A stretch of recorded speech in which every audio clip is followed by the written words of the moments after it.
Hello. Bet you didn't think I was going to say anything for a second there. No, we're back. It's time for a little bit more of the Three Princes of Serendip. Well, maybe you can see that. It's a little bit late in the evening here at Wasikuna Sapapumakusi, which is the temple from which all these stories have been being read to you. And, whoa, sorry about that. I rocked your world a bit, didn't I? I've just kind of gradually assembled different images and different little pieces that represent parts of the story. There's one right in the center near the bottom of your frame right now that's very essential to the last two chapters. We're going to learn quite a bit about this formula, Death to Dragons, pretty soon, but I don't want to give too much away, so just enjoy the story. We're ready for chapter 9 now, The Sad Disaster, and I hope you're a little bit sleepy already because this is not a very long chapter, and not like the last one that took 2 different videos, okay? I hope you can see the lovely lady with eyes of infinity there. I know she's right at the top of your screen, but that's a new transparency that I added in the last chapter, and decided to keep her at least for chapter 9. Maybe she'll last till the end of the story. But here we go, okay? The Sad Disaster. In spite of the gales blowing hard upon them, snapping at their cloaks and even tugging the reins in their hands, and in spite of the ground shaking beneath them, the 3 princes rode steadfastly across the valleys and along the steep mountain roads to Kuhabad. Because as you recall at the end of the last chapter, the peacock feather that they had given to the headman at Kuhabad, well, they told him, if you're ever in trouble and you need our help, send this to us. And at the very end of the last chapter, they received it much sooner, I'm sure, than they ever expected to. So as they drew near, suddenly the sharp winds and trembling of the earth abated, but in the cloudy air was an odor of smoke as heavy as musk. Abruptly then they came to a clearing high on the Persian mountainside, from which they could look down upon the valley where the village lay. Immediately they saw that a great fire had swept across the farmlands. It appeared also that the tremors in the earth had severely damaged the houses. Roofs of the once neat homes were fallen in. Walls were dark with soot, and bundles of hay formerly stood beside them had been burnt up. Where wheat had been growing in the fields, there were only charred remains. It was as if night, fleeing from the blaze of morning, had dropped a gigantic cloak upon the valley floor. The people walked with slow steps about their ruined village, or huddled in its center. Moreover, even from their distant height, the 3 brothers could hear the wails of small children. At the sight, the sound, and the thought of the suffering of their friends of Kuhabad, the hearts of the 3 princes were filled with pity. Tears welled up in their eyes and poured down their cheeks, at first in small drops, then in flowing streams. These gathered in a small pool, filling a rocky basin. Indeed, the 3 brothers were so overcome with compassion for the people of Kuhabad that at first they could not move, but finally they hurried down the mountainside to learn what might be done for their afflicted friends. As they rode, the villagers saw them coming, and a party of elders headed by the Dihqan walked swiftly towards them. "Behold, noble friends," the headman said, "you see our homes in ruins and our crops destroyed. In this dark moment we are grieving..." "In this dark moment we're grieving with you," Balakrama said. "Pray tell us what brought here such misfortune." The Dihqan said, "First we saw the Simurgh. She flew above our village, bearing in her claws an enormous creature, looking like the descriptions we have heard of the serpent Dahak. It had 3 long necks twisted together. On the end of each was a head of lion size, with a wide mouth from which dropped glowing sparks."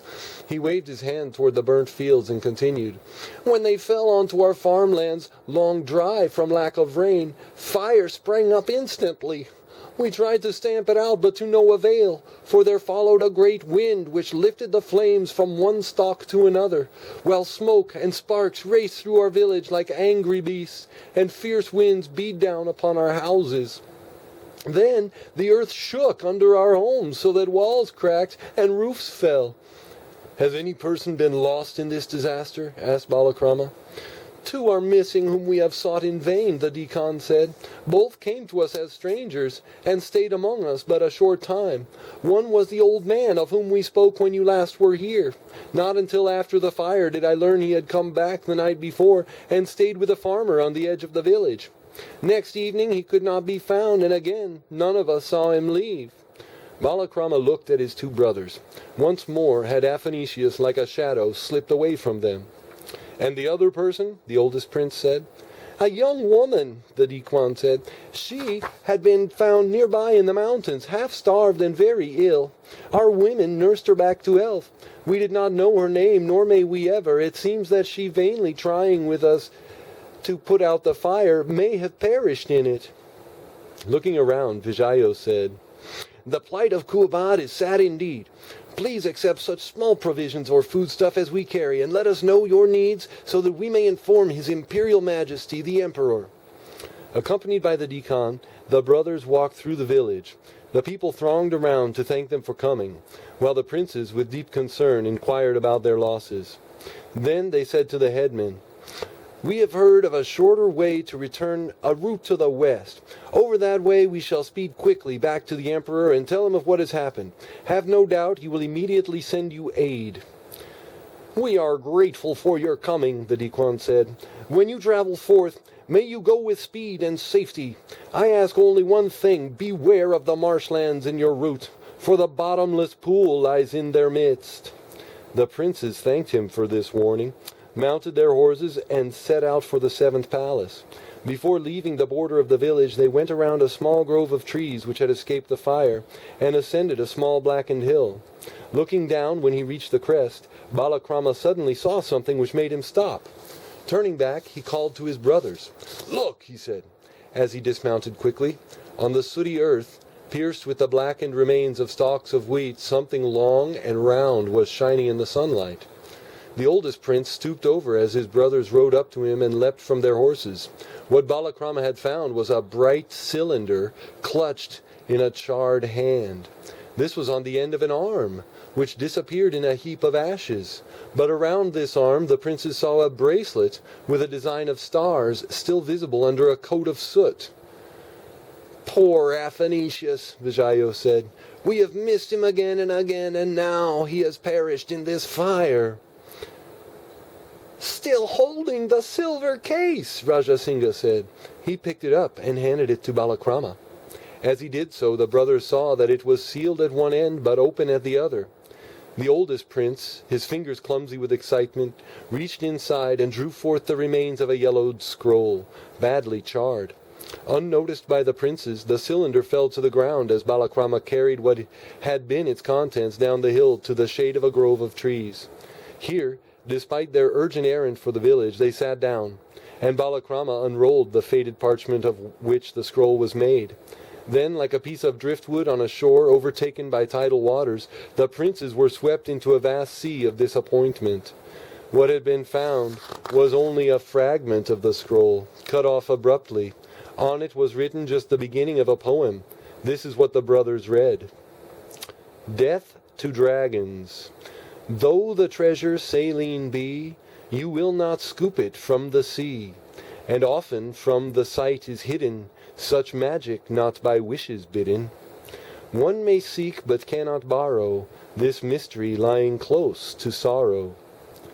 There was no more writing, for the rest of the scroll had been burned in the fire. Its remains were now ashes in the hands of the oldest prince. The three brothers were plunged into further gloom. After so long a search, said Rajasingha, we have found only the lines we already knew. So small a part is useless, Vijayo said, and the whole formula of death to dragons in 100 lines is lost forever. What shall we say to our father, and how may we ever step again onto the shore of Serendip? For a few moments the three princes, their hopes banished, sat quite still. Finally, Balakrama said, All we can do is inform our father of what has happened. Let us send him this fragment and also the silver case. Then, although he will see thereby how miserably we have failed, he will know it is useless to search any more."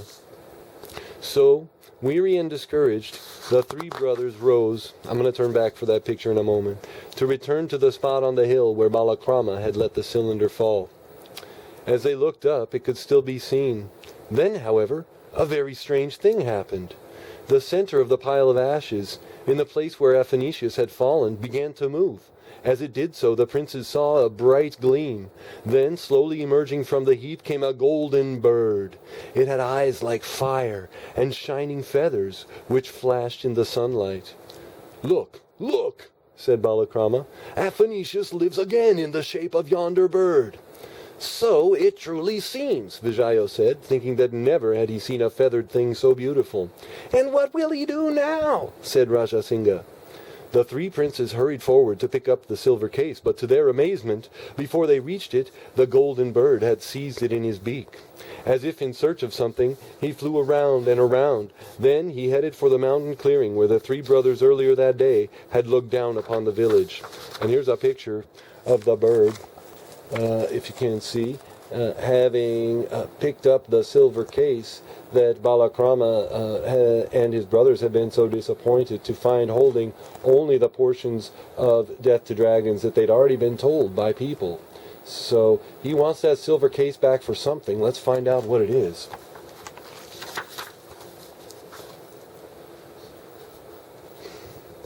Here, well, let's say this. Here, then he headed down for the mountain clearing where the three brothers earlier that day had looked down upon the village. Here he alighted beside the pool of Prince's tears, shed in compassion for the people of Kuhabad. Into this the astonished young men saw him dip the cylinder of silver. Finally, after it had apparently been filled with their own tears, they saw the golden bird, still carrying the case in his beak, fly away to the east, higher and higher, like a great eagle, until he was out of sight. "It is good to know that he still lives," Balakrama said, "but alas, not only is the full formula now lost forever, but we do not have even the silver cylinder to show our father." Extremely downhearted, the princes once more took to their horses and rode up into the mountains. So dejected were they that it seemed as if they carried the whole sky upon their shoulders. They rode along the upland roads for nearly 2 parasangs. Each was lost in his own thoughts, until suddenly through a thick grove of trees there came the sound of a woman's cry. It was full of such terror that they turned aside immediately to seek the cause of the distress. The way led down a small path declining steeply. After riding as fast as they could down the narrow passage between the trees, the princes came to a clearing and saw that the path circled on towards some marshy land. Along it ran a young woman, uttering screams which pierced the air. Close behind her followed a wild boar, snorting and showing his sharp teeth. Rajasingha at once raced ahead of his brothers and lifted his voice in a mighty shout. Abruptly the boar stopped. Then he swung around and charged uphill at the youngest prince. But when the 2 older brothers caught up with Rajasingha, the great beast, as if suddenly frightened by the sight of so many men and their horses, dashed quickly off the path. He plunged off into the marshy ground, with the youngest prince in pursuit. The way was so rough with fallen branches and great boulders that Rajasingha could not gain upon the boar, and the animal plunged deep into the marshland. Then, all at once, he floundered about and disappeared, as if the shallow waters of the marsh had swallowed him completely. "Come back," shouted the 2 older brothers to the youngest. "That must be the bottomless pool. Come back, or you'll perish like the boar." Rajasingha, who in the excitement of chasing the animal had forgotten the Dihqan's warning about a dangerous marshland, came to a sudden stop. His brothers had called just in time. With some difficulty then, he turned around and went back up the path. Here all the princes fastened the reins of their horses to trees and walked to where the young woman had dropped to the ground.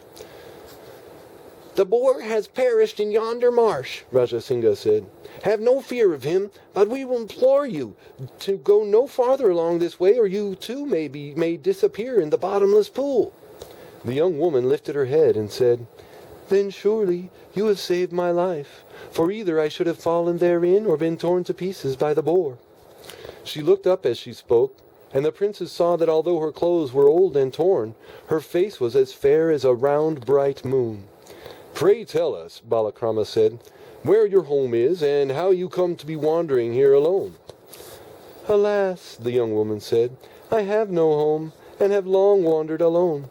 For a while I was sheltered and fed by the kind people of Kuhabad, but they have suffered a great disaster and have not food enough for themselves, so, not to be a burden upon them, I have fled into the mountain wilderness once more, and again make my way alone."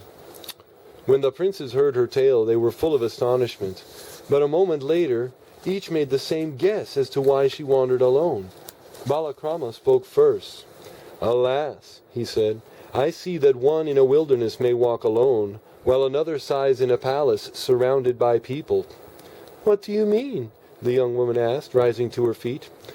"Only that I know an exalted person who lives in a palace," said Balakrama, "yet every day he sighs with regret and grief. This is because in a moment of anger he had a fair young lady whom